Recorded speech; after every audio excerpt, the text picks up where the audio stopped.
Pete's been a car fanatic since the day he passed his test. Over the years, he's had plenty of thrills and quite a few spills. I've loved cars all my life and found out that they tend to hurt when you crash them. But 5 years ago, a horrific car accident did more than hurt Pete. It caused a grotesque-looking head injury that, by rights, should have killed him.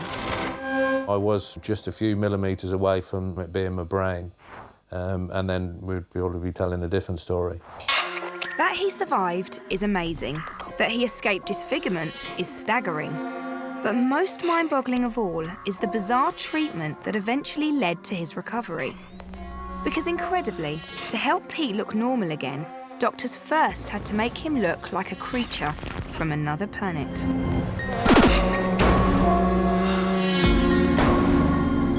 To see those large lumps on the side of my head, it does seem bizarre. It's impossible to describe the sensation, but it was quite bizarre. Pete was running late for an appointment. Stuck behind a slow car he decided to overtake. Pulled out, accelerated, and as I pulled back in, something didn't feel right. The car just went from underneath me and started to just go completely. To his horror, his BMW span out of control and somersaulted onto its roof. The car was sliding along, there was all this metallic noise. The sunroof was ripped clean off, meaning nothing now separated Pete's scalp from the tarmac.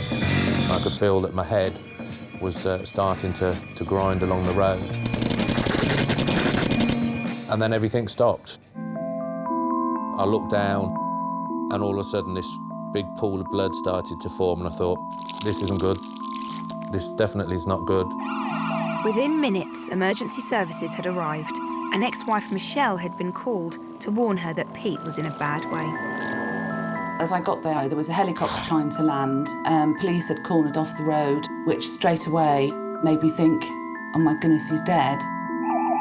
Miraculously, Pete had actually managed to survive, but being dragged upside down along the rough road surface at speed had provoked a sickening injury. I'd completely ground away the left-hand side of my head, taken away all my hair, all my skin, all the muscle, and even had a good go at grinding away part of my skull. Pete had literally sanded down his own head, creating 2 giant holes in the scalp and underlying tissue, revealing the skull bone beneath. On arrival at hospital, he was rushed in for emergency surgery. My first imperative with Mr. Mackenzie was to get the wound healed completely before I could proceed to anything else. And to do so, the best way is to put a skin graft.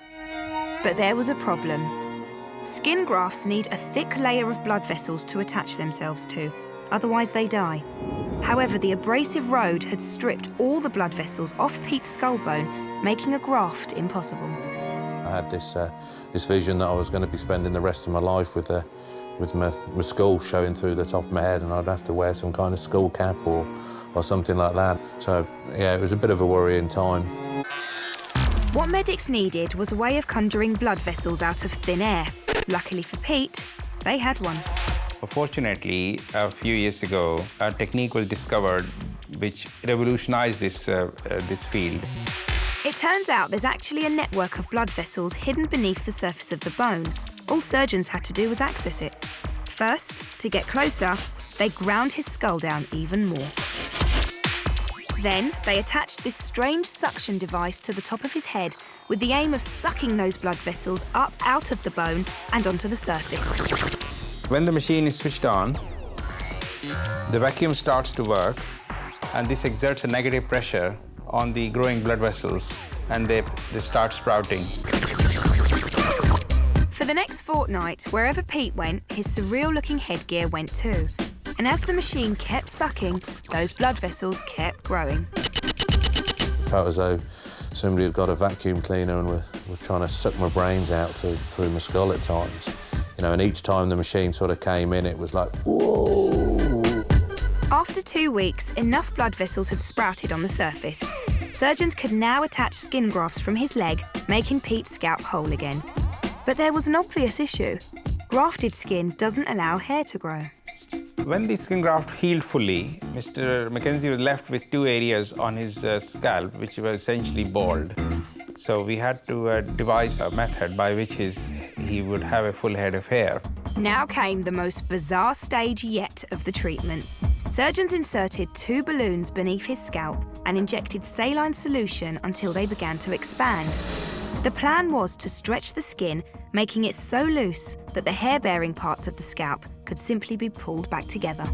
It was applied on the raw area like that, and this valve was positioned behind his head. For 6 months, each week, Pete went for his injection, and each week he came out with his bonce that little bit bigger. It was an instant facelift almost, you know, as the skin was stretched. As the balloons grew, our patient took on the appearance of a deformed Mickey Mouse. They started to get quite large, and when I moved ahead, you could feel the extra weight that was in them. It was always a guaranteed moment to stop people dead in their tracks walking down the street. You know, you could feel people staring at you. I thought he was very brave because he did carry on, he did go back to work, he did go out, and he did look very strange. I think he was just glad that he was getting better, really. Finally, 4 months after they were inserted, surgeons cut the bags out. With the skin sufficiently loose, they could now pull the hairy parts of his scalp back together, covering the bald patches and leaving him looking absolutely normal. To look at now, to be honest, you wouldn't even know Pete had had such a terrible accident. There was no gaping patches, there was no... all the hair had obviously, as you can see, had all sort of been recovered. Unless one parts his hair and looks underneath, look for the scars, one cannot almost tell. So I feel quite happy and proud that I was able to help him.